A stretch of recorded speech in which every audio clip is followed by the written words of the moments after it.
Hey everyone, real quick before we get to today's episode, one of the cameras died halfway through the show, so it really only affects the video viewers.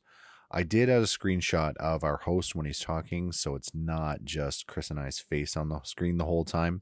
Audio listeners are spared that. Anyways, with that out of the way, let's get to the episode.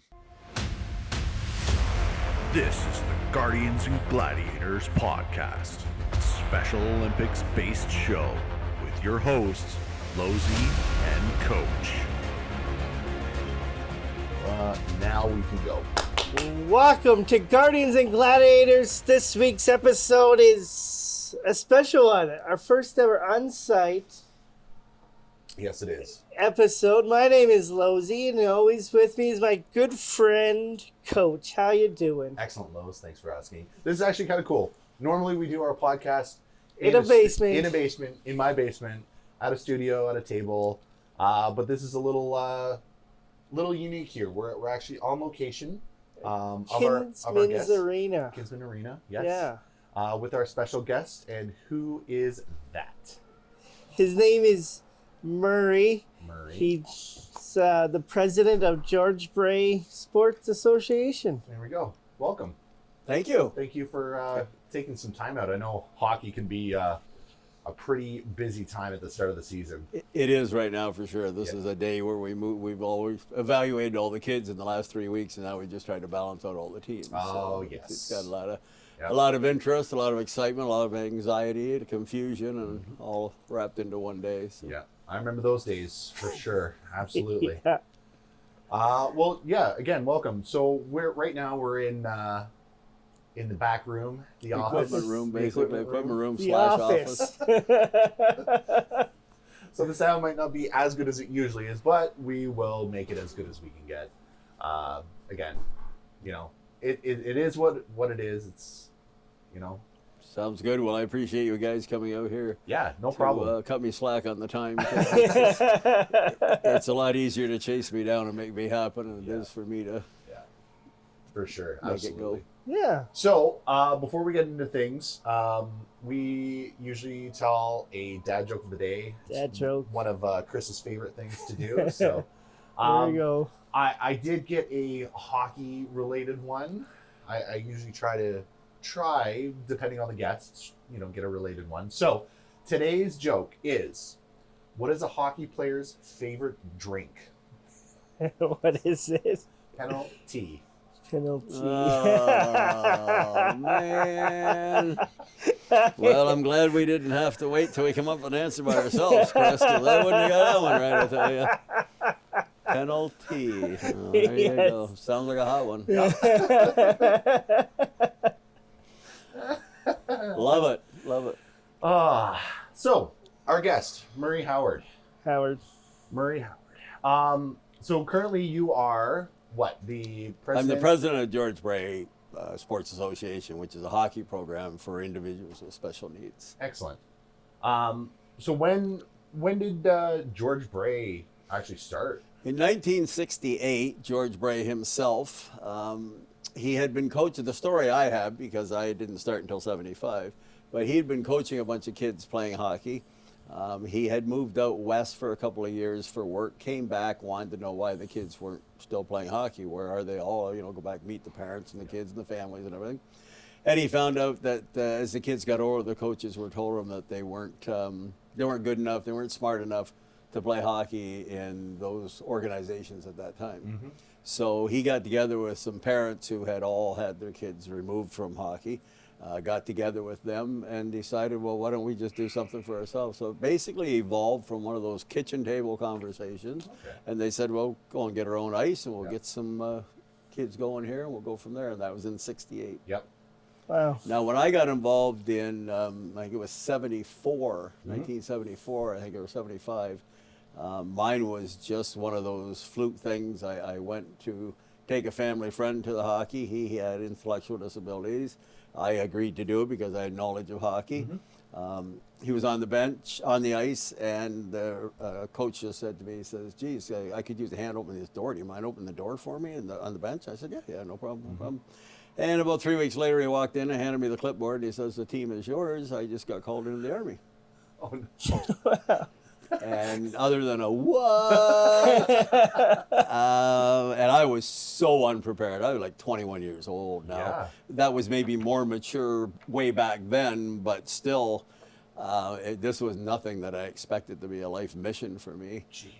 Shortly after that, we were having some issues with the president, and I was the young guy in the group, and I guess I had the big mouth.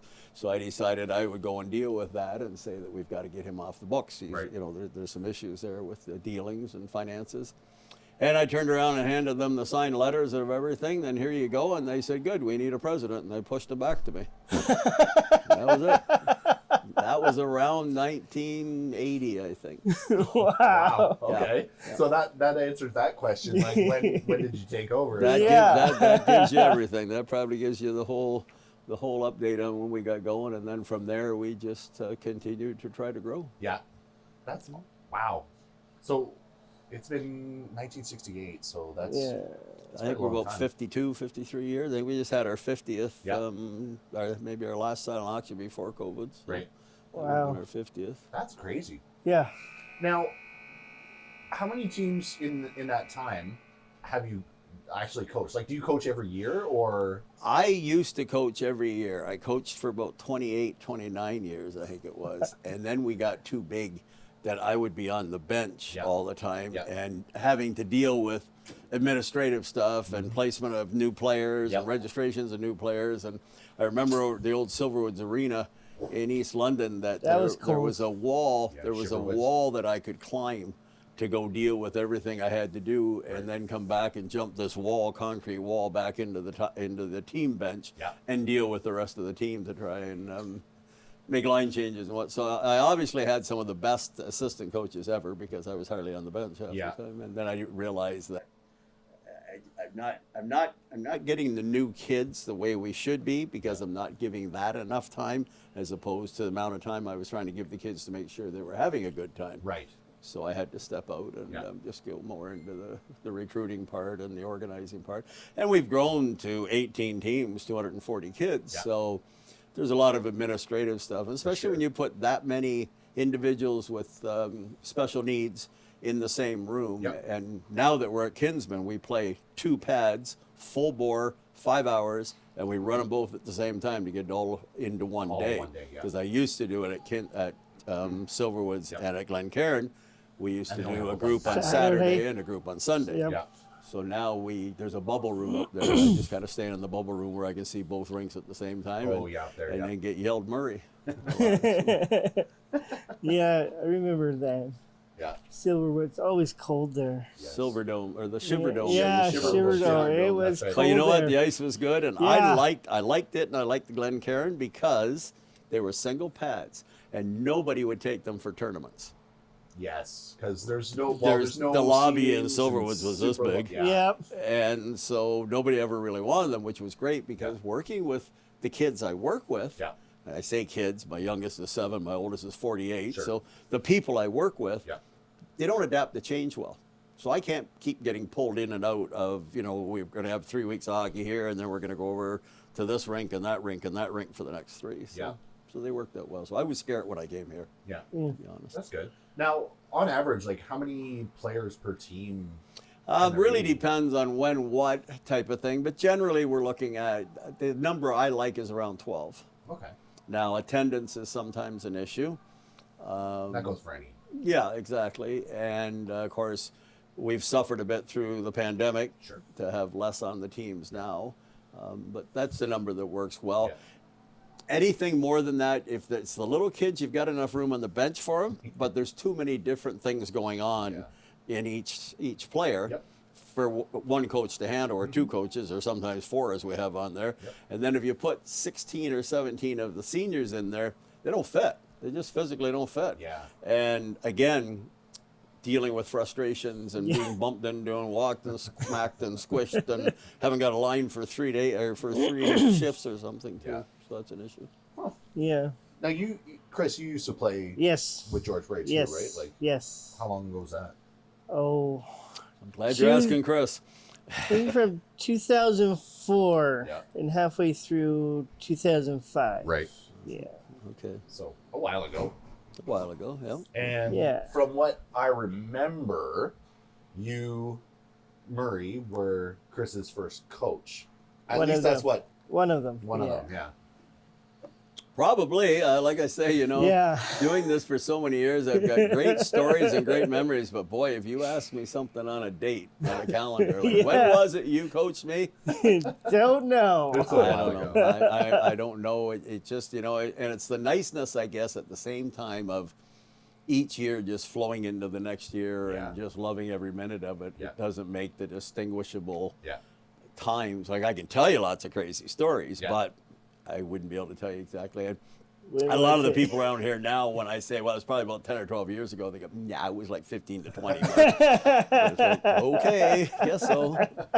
I'll take your word on that. Yeah, exactly. Yeah, I don't argue with them on those things for Yeah. sure. They're usually right. Well, What- I've never had a child with special needs myself, personally. You haven't. No, I have not. So usually my board members, and I always make sure my board members are parents with kids with special needs, Right. or individuals, Yeah. because they not only do they bring that side that I might forget while Yeah. I'm trying to organize hockey, but they also they're smarter. They can go back to when their child started playing and what I was doing then and whatnot. So Yeah. they can always pick up the date for me a little Yeah. better. Well, that's good to have though. Like you Yep. need to make sure that you have that kind of Balance. I've got to have that balance, because there's times where, and I always make sure I have them from the different age groups yes. too. Yeah. Because I have to have the input of the little ones, Right. I have to have the input of the middle adolescent ones, and I Yeah. have to have the input of the older ones that don't want to skate faster anymore because they're too old. So I have to have all of that to be able to balance it out. What's And the age group? that the age group starts at runs through? 7. Now, I do let some 6-year-olds in if their birthdays are soon, Yep. or if they look like they have the balance and the strength in their legs. Because in a lot of cases, some of our kids with intellectual disabilities, they're not maybe at the same level as a birth date Sure. with strength in their legs Yeah. and ability and balance and whatnot. Yep. So we have to adapt to that. There's no age limit on the top. I think the oldest one I've got now is 48, I think, Okay. in senior. So, Yeah. and we don't really put a limit on it. I mean, the limits I look at perhaps are, could you be playing organized hockey somewhere else? Sure. And maybe it's time to move on. Yep. Or that's usually it. We just let them play. Like I say, the oldest is, and that's about the oldest I think I've had for quite a while. It'd be Yeah. around 48. And he's been with us For- probably 25, 27 years or Yeah. something. Wow, that's impressive. Yeah. What are like obviously since you've been with the organization pretty much from the get-go there, what are some of like your favorite moments that you've I get asked that question so many times. I'm sure you do. and I appreciate And it the probably question changes every time. and I don't like the question because there's just There's so many. Yeah, Yeah. you're right. There's so many. I almost say, when was the last time I spent a Saturday at the rink that wasn't special moments? And I know that sounds wrong, but the growth is always a good thing. Mm-hmm. Start of the year, this year we had I don't know, probably 15 or 20 new young players come out, and Nice. you always get the same apprehension and the parents who will feel that this probably isn't going to work. It's going to be another one of those programs Yeah. that we're going to try our child in Yeah. and hope, but organized sports isn't always the best for them. A lot of people around, sometimes there's too much commotion, Yeah. and they just haven't stuck to anything else perhaps. Which we tend to try and break down all the barriers. Yeah. We've got on-ice skaters to help the ones that need it. Yep. We have a fundamentals group for the ones that are just getting on the Yep. ice. We call them the COCOs, or sometimes they're carry on and carry off. So Yeah. that's what the COCO stands Yeah. for. Yeah. Yeah. And then there's the financial to it. So we only charge $180 for the season of hockey, and that's 26 weeks of hockey. Wow. But you've got to keep that cost down factor, or it's another inhibiting them to get involved. Yeah. We also have, as you can see around the room here, a complete equipment loaner program. Yep. So they don't have to go out and spend $500 on equipment and Yeah. then hope it works. So we try and break all those down Yes. to get to the point where they just can't say no. Yeah. And then once we get them on the ice, the results we get are amazing. Yeah. I had last weekend alone probably 4 or 5 sets of parents who were just amazed that their little one was still on the ice, and he's never lasted that long on the ice, and I've never seen him smile like that before. Yeah. And I tease that we have a magical puck, and that when they get out on the ice, all of a sudden, once Yeah. that puck evolves and comes out and they gets the idea what they're doing, Yeah. they want it as much as anybody, right? And which reinforces the fact that we're all equal. Yes. You know, kids with special needs are still kids with special needs. That's all. I mean, they learn, they do, they achieve, they mature all the same. Yeah. Just a little different, and you got to think outside the box. Yeah. Now, fortunately, in our case, we don't have a box. You just can't have a box. There's no set rules, policies, procedures. A lot of it lays all on what my decisions are Yeah. in certain situations based on experience. Sure. You're never always right. Always in conversation with parents Yeah. to what they need or how they could make it better, or how we could make it better, or what we could do. But talking to the parents last week, we were just about ready to make the teams. And last weekend, I got really recharged again, just talking to some of them who were they're in tears. They're honestly in tears, which of course moves me to tears too. So I'll try not to go there right now. course, yeah. But just to hear the comments about how exciting it is and how they want to play, and that they bugged them all week long as to when was their next ice time. Yeah. And sometimes that can be so big Yeah. because in a lot of cases, again, with the type of kids we work with, they don't have a lot of special moments. Yeah. You know, they don't always have a lot of special moments, I should say, and they don't always get excited about something. But I'll tell you, hockey just does it. Yeah. It just does it for these kids. Yeah. And I often say to parents, you know, what better level or measurement of acceptance is there but for a child to be able to go outside and say, I play hockey. Yeah. You know what I mean? Like, Especially I play Canadian, right? hockey. Like, yeah. And hockey is so big around here. Yep. That to be able to say that, it almost just kind of brings you in a lot of parallels to the rest of the world, and all of a sudden open up to be able to play road hockey in the parking lot or something, because you do play hockey. So it's big that way, and I've had parents come to me after a year or so, you know, and some of them are still blown away. Yeah. That this child all of a sudden is so asphyxiated and pumped on this game of hockey that they thought, what the heck? Yeah. Why would this ever be? And you know, the comments like their son, after he's 12 years old and he's never been invited. I still remember this conversation. 12 years old, never been invited to a birthday party of other kids, and never had a birthday party with other kids. Yeah.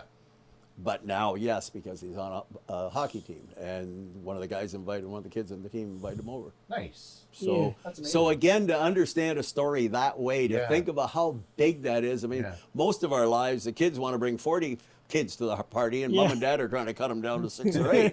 Whereas a lot of our players, that the social aspect of George Bray is 10 times bigger than hockey. I can just imagine. And the life skills, the big thing is the life skills too. You know, you can take a goofy little puck, throw it on the ice, and teach kids how to play fair, how to lose graciously, how to win graciously, how to care about somebody else, how to have sympathy for something that takes place, how to understand feelings of other people, all wrapped up in a goofy game of hockey, but somehow it just does it.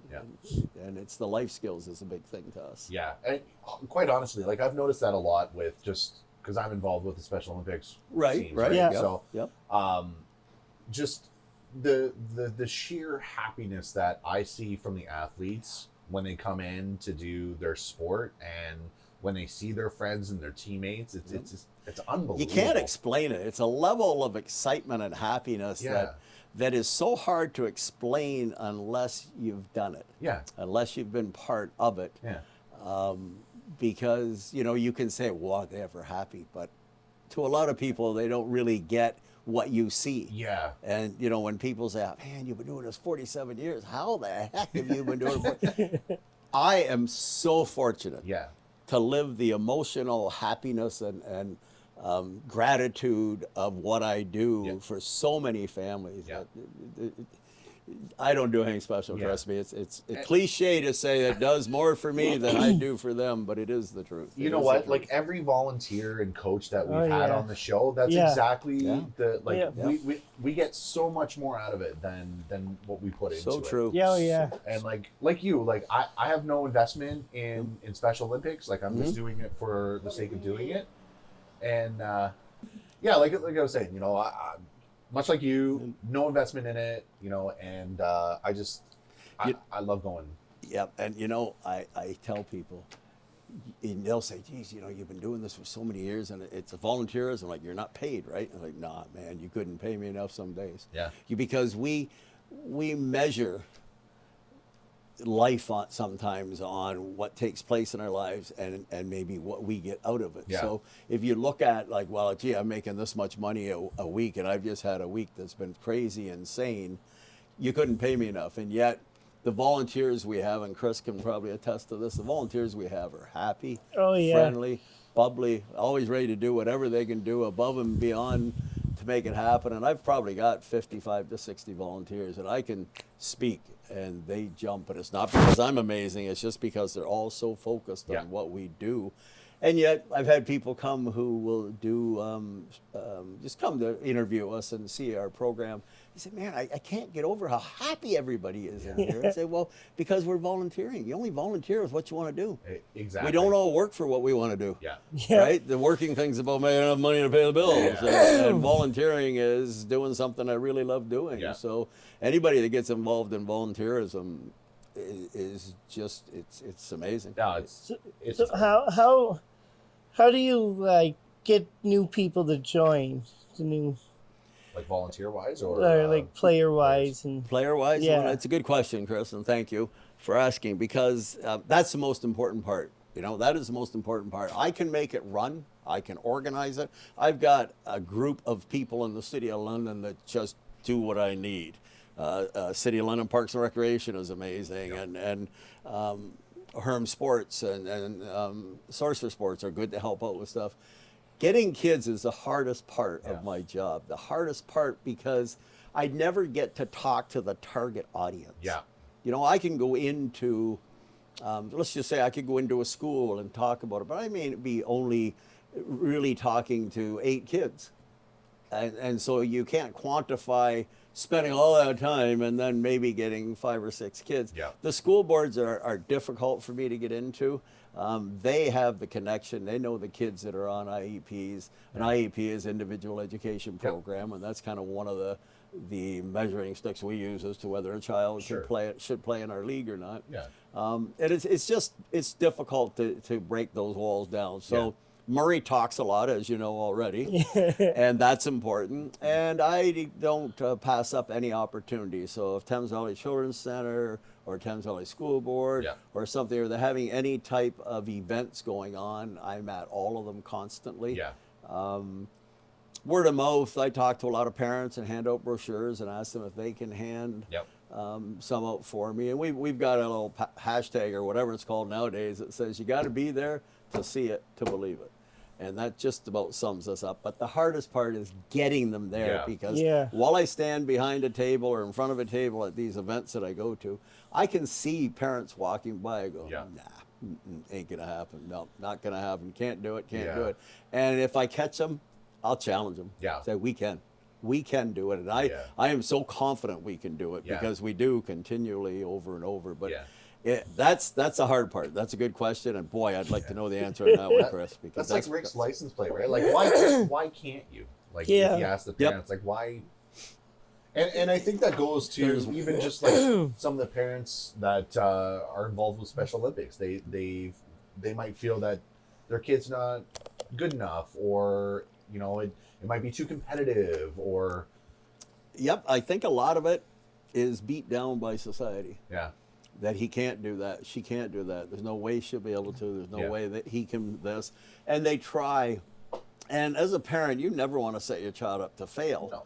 But you feel sometimes like you are because you've tried this and it didn't work. And I've had parents say, well, is this just another thing that's going to be promised to the moon and not really produce? And it's like, no, man, it's going to work. I'm telling you, it's going to work. And I've got hundreds, and probably in the years I've been doing it, thousands of people who would attest to the fact that it does work. And it's not really how amazing we are. Like, I don't take it as how amazing we are. All we do is we give these kids the opportunity to be who they are. And that's it. That's what we do. We I don't have a medical background. I don't have a social worker background. I spent my working career for Mercedes-Benz, so it's really got nothing to do with dealing with people. But the opportunity, and then they go from there. Yeah. The kids go from there. It just allows them to grow, right? Yep. And be with and friends grow at their level. Yeah. Yeah. That's the big key. Yeah. Never is there a measuring stick as to what you have to do because you're 10 No. or what you should be able to do because you're 12. Our age groups are 7 to 12, 13 to 17, and Yeah. 18 and older, but they're all based on ability. Yeah. And I'm not going to move somebody up say from junior to intermediate if they physically aren't ready for the game, because that's going to deter them from wanting to play. Yep. And that's the exact opposite of what I want to do. Yep. Also, socially, you got to be aware of, this guy's only 11 years old, but he's a girl, and she's a real good hockey player, so I can't move her up. There's other social things go on a hockey bench Yep. and in a dressing room of 17-year-olds compared to Sure. 8 and 9-year-olds. Yeah. So we're fortunate to have no umbrella and no governing body that Yeah. tells us what we have to do, and That's good. that's huge That's for good. us. So, are there any new and interesting plans for the future? Like, are you trying to expand more, or? Yeah, I would always like to expand more, absolutely. I mean, I look across the board at my teams and say that, even if I had, I've got 12 teams. If I had 24 kids just show up out of nowhere, it's only 2 a team. Yeah. So it's easy. And so there's I would have to have 4 to 5 per team before I had too many. Sure. And, you're looking at 4 to 12, you're looking at 50 people. Yeah. I'm not going to have 50 people drop in my lap. So to continue working, grow, keep getting new kids in. Our fundamentals and juniors are so important to the program and so important to me, because they're our stepping stones. They're our farm club. Yeah. They're our future, right? And you've got to get the young kids in to keep going, even though I can't get rid of some of the old ones, which is perfectly fine with me. But at the same time, you got to keep them moving. So growth is important. Yeah. Reaching out to the kids. I mean, I don't know how many IEPs there are in the Thames Valley School Board. Yeah. But there's a whole bunch more than I got playing on the ice. Yeah. And so there's so many more out there that could benefit from our program. And to think if I can have that last Saturday, last week, where I had 5 or 6 parents or in tears, a couple of them, on how amazing this was. Just think if I had 15 or 40 of them. Yeah. And it's not about our program. Yeah. It's non-for-profit. Nobody gets paid. Yep. It's about opportunities as to how many more kids could be out there For sure. having a blast. How many fundraisers do you guys do a year? For a quiet guy, you got some pretty good questions. Yeah. I'm telling you. So you're right. We start off with a skate-a-thon in December, which is just like a walk-a-thon. They go out and try and get so much money per lap, or penny a lap, or dime a lap, or whatever. And then they just skate around and put in their 50 laps or their 100 laps, and then they go back and collect the money. And we give back a lot of prizes for that. Sometimes I get blamed for giving back too much, so that we don't really make a lot of money on it, but we still do quite well on it. But at the same time, that's one of those life skills, man, you work hard, you raise some money, and you get some money for it. You get some prizes when you're done. They don't keep the money, but we turn back hockey sticks and tape and equipment bags and some of our promo wear we hand out, and next year's registration will be free, and a hockey bag. But it helps teach them that, you can work for what you want. Yeah. And if they see that they want one of those higher levels, Yep. they'll try and raise more money. And then we move from there into our second main fundraiser is our silent auction in March, which of course is taking a beating because of COVID. Sure. And we haven't had it for a while, but it's always a good time. And it started, 30-something years ago, I think. Everything's old with me, sorry. It started 32 years ago, I think it was. It started as a Monte Carlo back then, when you used to be able to have the Lions clubs come out and run the tables for you and everything. Yep. And it was just really started, honestly, just to have a place for the parents to go to without the kids. Yeah. Let's have a fun time. Let the parents have a fun time for an evening. And it's gone on for a long time, too. And that actually brings up another thought in my head, that we're not just a hockey league. We are one large social family. Yeah. Yeah. And much like Special Olympics, of course, again, where people understand that they're not the only one in this battle with their child and the school boards and with the medical and whatnot, and they understand that other parents are going through it. And a lot of times, you can use, Allison my wife, she's got a child with Downs. So we'll have some kids that come in, with a child with Downs who's 8 or 9 years old. Yep. She's a resource to them. What do we look at when puberty comes Yep. along, when adolescence comes along? What do you do when they're doing this? Yeah. And they, there's just so many different things that take place that, like, we're just a huge family Yeah. of information, a wealth of information for other parents, whether they're younger or older. Yeah. And they're so amazed. Some of them are like, "Oh man, really? Yours too? Oh, I thought it was just my son or my daughter." Yeah. And sometimes also the other thing I hear is that, you know what, we're sitting down here and there's about 30 of us parents and some kid just acted up, but he's not mine.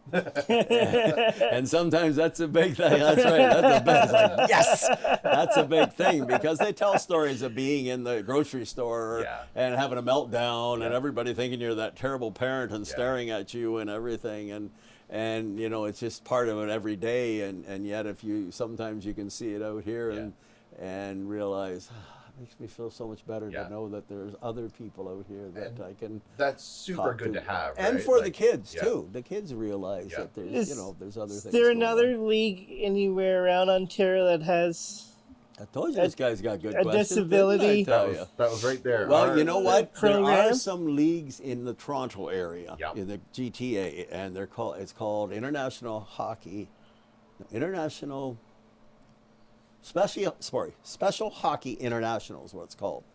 And they've got smaller groups, so they've got them around Ajax, Yeah. Whitby, Halliburton's, Yeah. and St. Catharines, and all around in the hubs.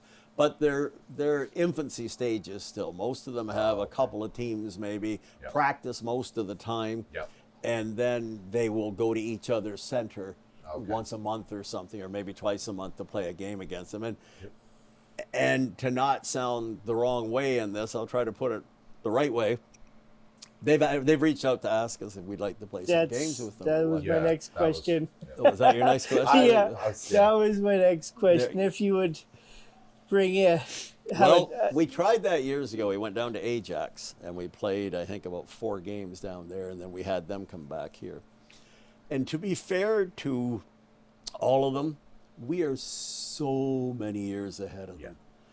We had comments like, "You guys call off sides? Really?" Like, yeah. Yeah. You have penalties, you have referees on the ice. Like, yep. Line changes on Yep. the fly in senior, on the fly. Yep. So think about it. Yep. That's pretty high tech for a lot of our players, Yep. but they know when it's their time to jump on. Yeah.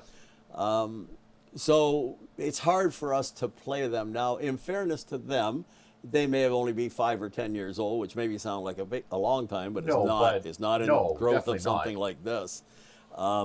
And I think also we've also opened ours up a little more from just maybe definable disabilities, such as maybe a slight physical or Down syndrome, autism. Yep. We've opened up into more, anger management and fetal alcohol syndrome, and just more and Yeah. more and more understanding that Yeah. there is more and The social more. disabilities. Yeah, so the socials, Yep. you're right, social disabilities Yeah. too, which makes us a little larger. Yep. I had a referee, my referee in chief came out this morning, and he was reffing one of the games, and I was talking to another gentleman that I dropped in to say hi, and he's looking out going, "Are these your guys?" I'm going, yeah, that's my intermediate division. He goes, "Damn, they're good hockey players." Yep. I said, Yeah. "You should see our senior players." So we would have a tough time taking any of our teams to another center. Not because we're great. I don't mean it that way. It's just with our No, it's just years of experience Yeah. and the kids and some of these kids that you're going to be playing against, or that we're going to take, could be playing hockey for 25 years. So Yeah. we've done a little bit of it, but it's just a little difficult to do. They don't have enough teams to play in house league like we do. yeah, So that allows us not to have to reach out. which is crazy because some of those communities are just as big as London. Is. Yeah, Yeah. they have too many small pockets. I Maybe think. that's it, But yeah. they're also spread. Yeah. So you couldn't have kids all the time, maybe going from Well, yeah, like- Ajax to Kitchener, but they don't seem to have enough. And I don't know why, because, our basis for our league's growth is not rocket science. we go around and we beat the bushes as much as we can, but we reach out to the school boards. Yep. And fortunately, again, by being in existence for so many years, Yes. that pulls some weight. That does help, yeah. And knowing the old guy who's been yakking forever, that gets around too, where Yeah. people have heard of our program and Yeah. whatnot. So, Now, just kind of circling back really quick to the whole like school board thing. Like, would you invite school board members to come and say like, this is what we have to offer? Because it really sounds like they're very like they don't want to release any information. And I get like the whole privacy thing, and you know I can respect that, but like there should be at least an opportunity for them to actually know what you do, rather than them just being like, no, we're not. and that's fair. That's a good question too, because you know I've been doing this 47 years, but Yeah. the people I'm talking to maybe haven't been teaching for 47 years. Maybe they're newer, Yeah. younger people. So as they change, of course, we do lose that connection we Yeah. have. I'll tell you, just try and give you a quick little scenario. When I first started, we used to hand stuff about, probably close to, I don't know, probably 2,000 or 3,000 letters, and we used to send them through the school board mailing system Yep. and send them out to the schools. Yep. As things have changed with integrating special needs kids and not, we've found it harder to do that. Getting into the school board, and I'm not going to try to sound negative here, but getting into the school board is very, very, very hard. Yeah.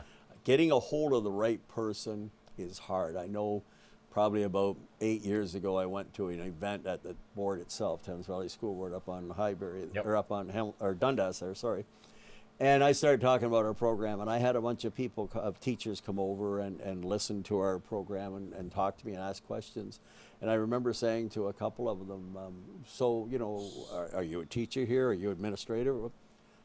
3 out of the 5 I was talking to were high-end spec ed teachers and administrators who knew nothing about my hockey league. Nothing at all. Didn't have a clue. And I'm not going to blame them. No. But there is a large gap that I can't seem to break. Yeah. And I don't know. I don't know why.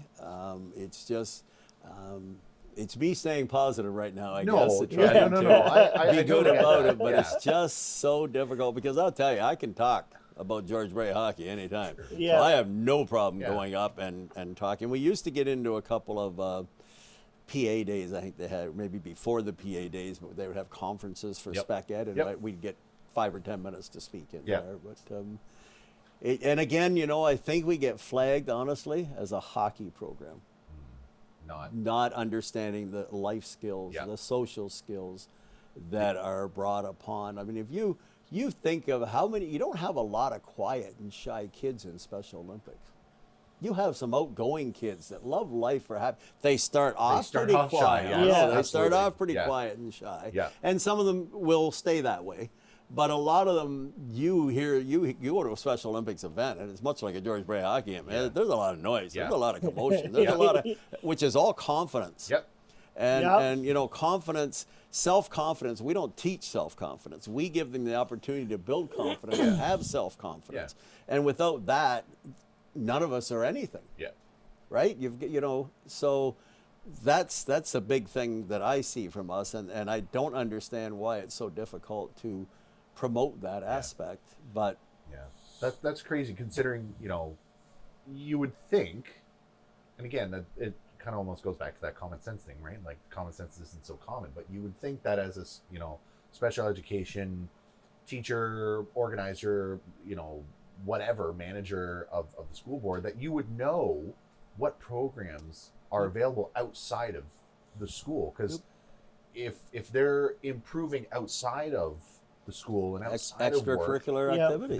that shows up in their schoolwork. Absolutely. So like, And that's a good point you made right there. I've had so many parents tell me, wow, their marks have really changed. These kids all of a sudden are interested in going to school and interested in being more involved and getting more involved in, instead of pushing, scholastic away, they're Yeah. more involved in listening and hearing because of the confidence factor. that's unbelievable to And me, actually. it is very frustrating.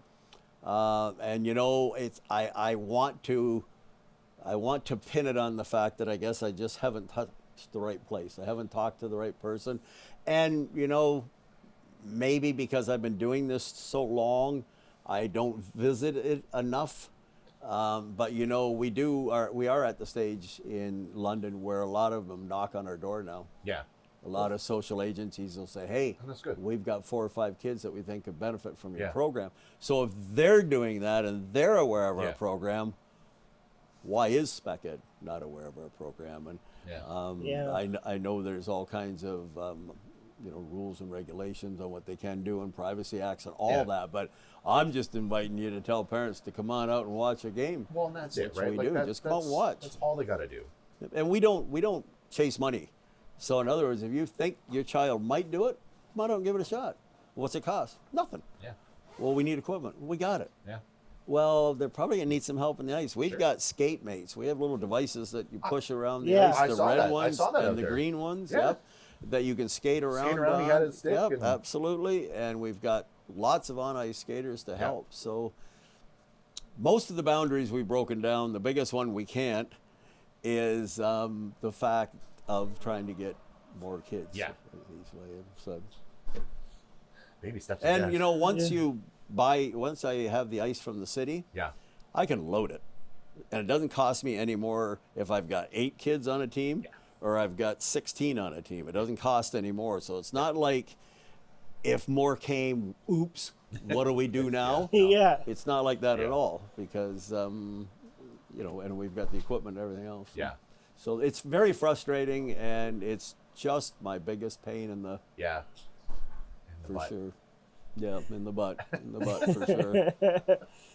How would if somebody would want to be a volunteer or coach or a referee for you guys? How would they go on? It's a joke in the league Yeah, that you that. got to know Murray. Or maybe Murray's got to know you. I'm very protective. Yeah. I have people will come out and want to get involved, and I love it. I Yeah. love having volunteers. I need them all. I could have 3 a team, or I could have 6 a team. Some teams, depending on what we need. Reach out to me. I'm on all of the information that George Bray has out there, basically. Usually, you have to come and talk to me. I have to know you. I don't usually let people coach a team by themselves unless I've seen, and they're usually parents or somebody I know that I've seen in action around the rink for a year or two. I don't miss a lot, so I just want to make sure that everything, you know, that are going the right line, kind of to what we want. Just reach out. I get lots of university students. Whoever invented that 40 hours a week or 40 hours a year for volunteer time was a saint as far as I'm concerned, because I get some of them too, which is wonderful. Yeah. And we do have lots of different areas that people can volunteer in. The big thing is commitment. There's relationships, there's bonds made with a volunteer and one of our players, and so we have to have them in the right capacity. I mean, if they work shift work and you only come out once every 2 weeks or 3 weeks, we try to put them in a spot that isn't letting too many down. The hockey school, we have an alternate hockey school. The first week is learn to skate. The second week is skills and drills for the older kids. So you build bonds with those young ones, and if you're not there that next week, that can be difficult on them to have that comfort zone. I can just imagine, because like I said, I've been involved with Red Circle since my oldest was 4 or 5 years old, and you know, he's played with some of the teammates, and I still talk to those kids. And they're 15 years old now. It's a bond that is around a long time. So I can just imagine like the intensity that, you know, with these athletes. And we're always selling. We're always selling our program, you know. We almost have to. You have to be, but we're always selling it day by day, because now I've got to talk you into coming on the ice today. And you didn't have a great week and you don't want to do this, but we got to do this because we're going to do it. So you're selling, hi, how are you today? When we first started through the pandemic and having some ice time with masks on and whatnot, the child's face is our measuring stick onto where we are. I always tell the you know, and some kids just need to be pushed, but I always tell the coaches, push them till they cry and then back up 10 minutes so you don't make them cry. If you can figure that out. So it's always finding the line of where it works. But if I got people knocking on my door for volunteerism, that would be great. That's just reach out and talk to Murray and come on out to the rink and take a look and let me know what capacity they're interested in doing. Yeah. And again, it's just knowing that you're here to do that, right? Do you know, after all the years I've been doing this, how many people I walk in and go, wow, is that ever a neat idea? When did you start that? Quite honestly, it's that was 50 me. years Like, old. Yeah. I had no idea. Okay, how long you lived in London? I've lived in London for over 22, 24 years now. Yeah. And you coached in Red Circle? I've coached in Red Circle, yeah. So your hockey, your sports, and your background, like you're interested in sports, your kids are in sports, you coach hockey, and you know nothing about George Bray hockey. I had no idea. Damn you. No idea until I started. It's the reaction I get from everybody. Yeah. I have teachers walk in here and tell them about it, and they're like, really? Yeah. Since when? Since way back. I had no idea Since until I started, coaching these guys. Yeah. In the floor hockey, and I'm like, that is the coolest thing ever. Like, it's unbelievable. And yet, it's unbelievable that people don't know about us. Yeah. And it's very common. Yeah. For a parent to come to me, I've had the odd ones that have said, well, we've known 3 or 4 years, but, we made up every excuse, and we didn't think our daughter would be able to do it, and we didn't think she'd have the balance, and we didn't think she'd have the drive, we didn't think she could skate. We didn't even know she could skate. I was like, well, you never tried. Yeah. So there's so many times I just almost want to just go, because it's like, and like you say, here you don't even know about us, and well, because like I had. Why do you not know about us? That's my problem. Yeah, that's what I'm not doing right, I guess. Yeah. And yet we do a lot of work to try and be heard, but like, because I know I've coached a couple of the kids on a couple of the teams. They were brothers, and they both have autism, and not like crazy, like they're on the spectrum, obviously, and there's so many different levels. Oh, for sure. So many for different sure. levels. Like they were very, very, very high functioning. High functioning. Yep. But yeah, like I could always tell like certain coaches couldn't deal with that. Yep. And I don't know if it was just my upbringing, because like my mom was a PSW, so I had like all sorts of varying disabilities in my house, because she was conversations in home and care knowing about yeah. So like everything from just like they're a little slower. One had Tourette's, one had cerebral palsy, like autism. And I have kids with cerebral palsy that can play hockey. That's believe it or amazing. not. And they skate like this. Yeah, who cares when they come down the ice? And yet nobody even knows how they can do it. But they can fly. Yeah. And I bet you, as soon as they touch the puck, they beam. And we have another kind of saying that when somebody scores, I bet you don't know what team it was. Because all the parents explode. Everybody just explodes and cheers. And some, how you can normally tell the team that just scored, or the group of parents that just scored, and the one that didn't. Yeah. You can't. No, I bet. Often it's just a big who type of thing. So. That's crazy. That's so good. So that's the biggest problem I have right there, wrapped in a nutshell, is getting through to the right people. And I don't really think it's anybody's fault. No. I think it's just connecting with the right person. And we have so many boxes in our world that, we just, this isn't what they do, and this isn't the scope that this is. And people gotta get out of that. It's just, well, that's not really what our position too, and we usually hear from and all this stuff, and it's like, well, here we are, come on out and give it a shot. And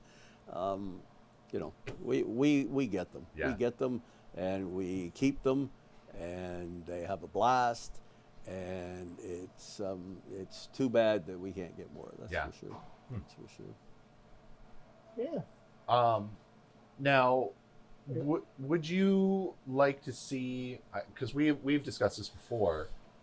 Would you like to partner or see ice hockey be, I don't want to say moved into Special Olympics, but like become a part of Special Olympics? Because as far as I know, there isn't any ice hockey, at least in Ontario or Canada.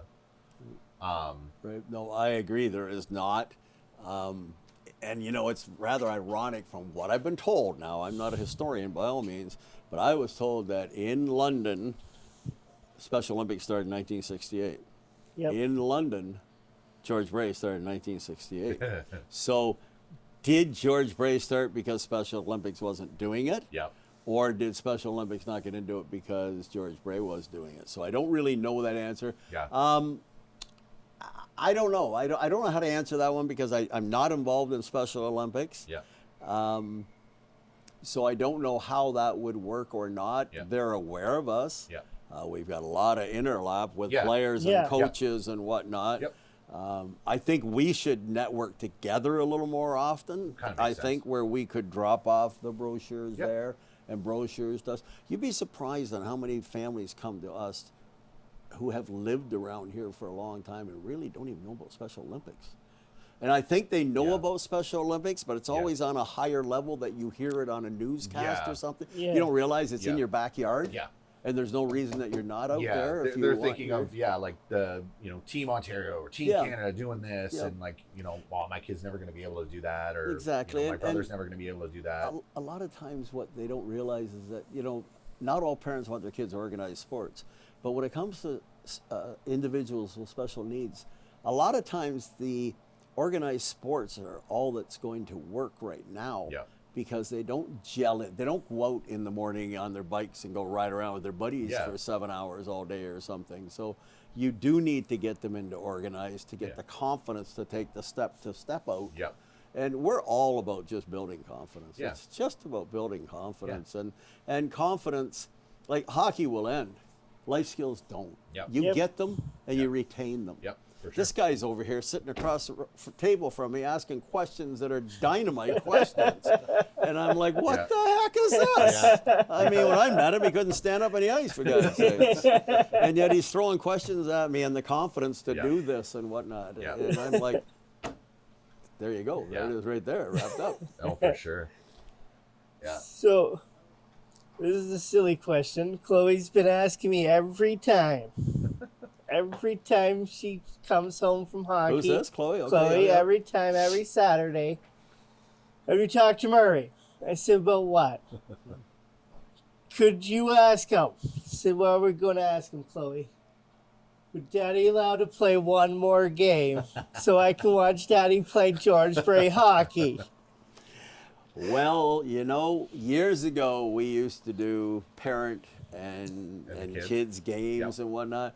Insurance does not allow.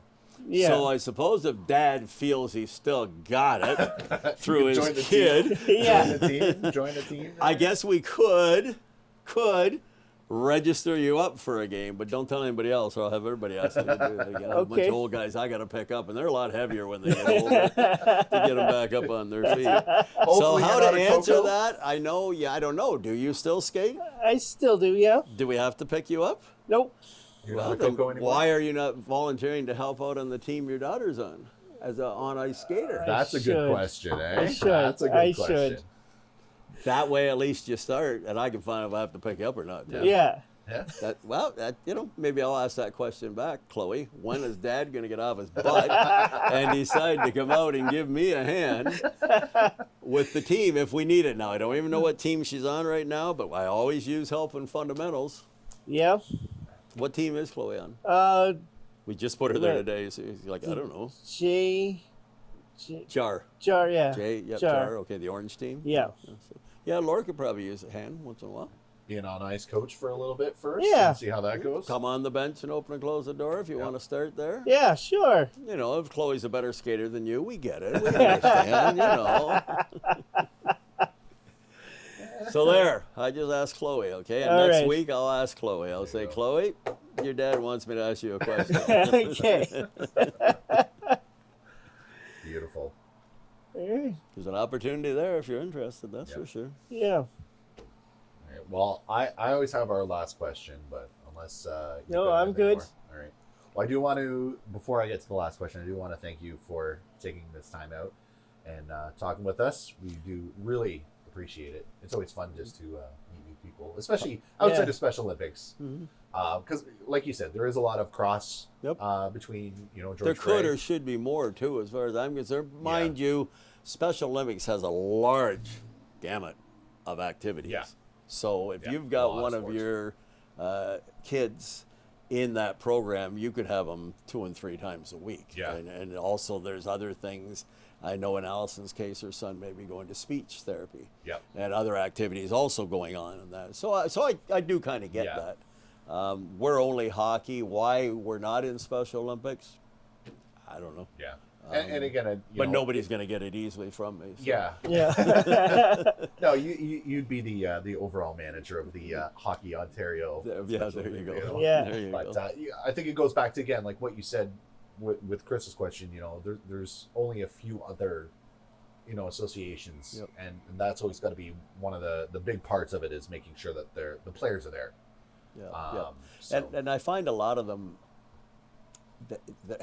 maybe they don't talk as much as I do. They don't seem to pound as many doors. They're almost waiting for them to come to them. Yeah. Here we offer this program. yeah, Find it, and that doesn't work because No. our parents of kids in our program, and adults, of course, I shouldn't say kids, but they usually always start off as kids. yeah, And then they get old without me getting old somehow in my world.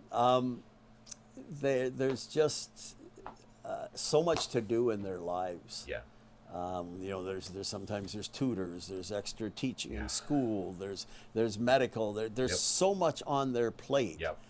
that Trying to squeeze in sports. yeah, can be a and little sports challenging. and if you look at it as just a hockey league, Yeah. it's not maybe It that doesn't important get to that you. priority that it really should have. Yeah, Absolutely. and that's so far from what we are. Yeah. I tell everybody we're not a hockey league, okay?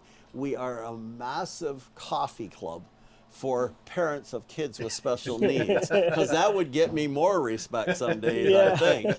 Yeah, and their kids just happen we to play just, hockey. yeah, we'll get them out of the way so we can Yeah. all talk. So we throw them on the ice, we close the door so Yeah. they can't run away on us, and we're good to go. So, yeah, Awesome. that I guess. Well, again, appreciate the time. Our very last question. You have no idea how much I appreciate you giving us the opportunity to do this. Yeah. This is my first opportunity to do a podcast. I love to talk about our hockey program Yeah. because I know it works. Yes. Yeah. And I have the ability to make it work Yep. because of the amazing people I have with me and my group of Yep. whatever. So, And that so helps. thank you for that. And Yes. as I said to you, the hardest thing I have to do every single week is to promote and get more players. Yep. And you're helping me with that right now by having people listen to this and understand that we exist. And Yep. that cannot be measured Yep. in any way, believe me. And So that's I our goal, appreciate like, that. right? Like, we want to make Yes. sure that everybody knows, like, whoever listens into this, you know, knows that this program is here for the parents. They're here for the athletes. You know, it's just it's another thing that they Yep. can do, And and it's even if- available and That's the thing. We exist. accessible. Accessible, totally accessible. Believe That's- me, we kick down barriers like crazy. That's around the here. biggest thing I We think do. a lot of people will probably not realize is how accessible this program is for Yeah, their we have. I bet there's no other hockey organization in the city of London that has a room like this, and they've helped me get it. Yeah. To have the storage room, Yeah. and they don't lend out equipment. I understand that part, Yeah. but so we have a lot of people that'll help us with Yeah, that for sure. that's for great. Sure. So the final question is, what's your preference, chips or sweets? Chips or sweets? Wow, that's a different question. Threw a curve on me there. Yeah, always. Always. Yeah, I'll bet. This must have been one you thought of. I know. Smarty No, over there. You got that no. one, did you? All right. Yeah, he- Chips or sweets? Yeah. Wow. We ask this everybody. Okay, well, I'm very low in both capacities. Like, I don't mind some sweets, Yeah. a little bit only. I don't mind some chips, a little bit only. I'm a guy that gets bored very easily. So to eat me a bowl of chips, I lose interest before I'm through it. So I do. I really have a problem just sitting that long on one thing.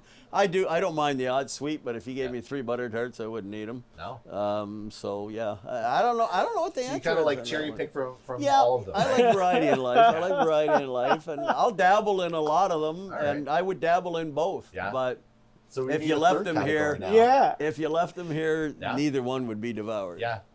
Wow. Well, All right. So that's a first third category. time. Yeah, first It's time. it. I don't know if that makes sense or not. No, it does. It makes perfect sense. Yeah. Because majority of people have said chips as their preference. We've Yeah. We've had a few sweets. Really. Yeah. Yeah, I like I say, I don't mind some chips, but again, I get bored after a while. I don't know. I talk enough to have enough movement in my mouth, so I don't know why chips would tire me out or not. But Oh boy. that's my answer, anyways. Cool. And Well, I'm- again, thank you.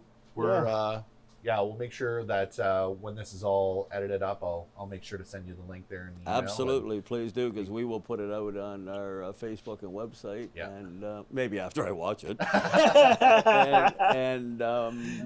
Yeah, absolutely, because again, you're taking the time to do this is amazing to me, amazing.